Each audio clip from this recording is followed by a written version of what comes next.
৭১% মানুষ পিয়ার পদ্ধতিতে নির্বাচন চায়। আমাদেরকে আওয়াজ বন্ধ করবে, তোমরা ভুল করেছ। এখন রাস্তার মধ্যে সেই জুলাইয়ের যোদ্ধারা মাঠে মাথা উঁচু করে দাঁড়িয়ে আছে। এখনো সংস্কার হয় নাই, এখনো বিচার দৃশ্যমান হয় নাই। এই অবস্থায় আপনি যারা দল নির্বাচন করবেন, যে আজকে আপনি যে নির্বাচনের ঘোষণা করেছেন,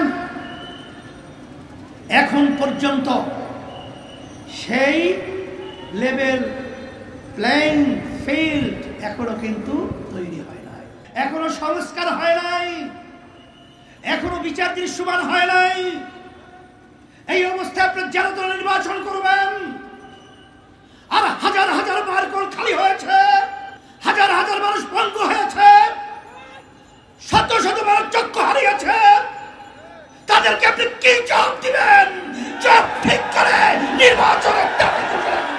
৭১% মানুষ পিয়ার পদ্ধতিতে নির্বাচন চায়। প্রতিটা ভোটারের সেখানে মূল্যায়ন হয়। আর পিয়ার সিস্টেম নির্বাচনের মাধ্যমে এককভাবে ফ্যাসিস্ট চরিত্র সরকার প্রতিষ্ঠিত হওয়ার সুযোগ নাই, এবং প্রতিটা রাজনৈতিক দলের প্রতিনিধি সংসদে দেওয়ার সুযোগ থাকে। তখনই দেখবেন যে এলাকা ভিত্তিক যে গুন্ডা তৈরি হয়, চাঁদাবাজ তৈরি হয় এবং সেন্টার দখল হয়, এগুলো আল্লাহর আমাদের পিয়ার সিস্টেম নির্বাচনের মাধ্যমে সব বন্ধ হয়। পিয়ার পদ্ধতি নির্বাচন এবং মৌলিক সংস্কার এবং দৃশ্যমান বিচার, এরপরই জাতীয় নির্বাচনের চিন্তা করবেন। এটা আমরা উদাত্ত আহ্বান জানাচ্ছি বর্তমান কমিশনার নির্বাচন এবং অন্তর্বর্তীকালীন সরকারকে। সেই আশায় বুক বেঁধে আজকে রাস্তায় নেমেছি। জুলাই অভ্যুত্থানে কোন রাজনৈতিক দল ব্যানার নিয়ে রাস্তায় নামতে পারে নাই।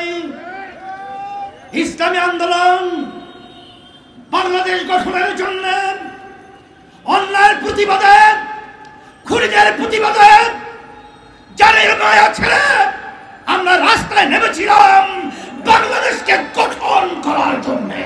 আমাদেরকে আওয়াজ বন্ধ করবে, তোমরা ভুল করেছ। এখন রাস্তার মধ্যে সেই জুলাইয়ের যোদ্ধারা মাঠে মাথা উঁচু করে দাঁড়িয়ে আছে। এই দেশকে আমরা আর বিদেশের তাবেদার রাষ্ট্র বানাতে চাই না। আমাদের দেশে টাকার বিদেশে পাচার করার সুযোগ দিতে চাই না।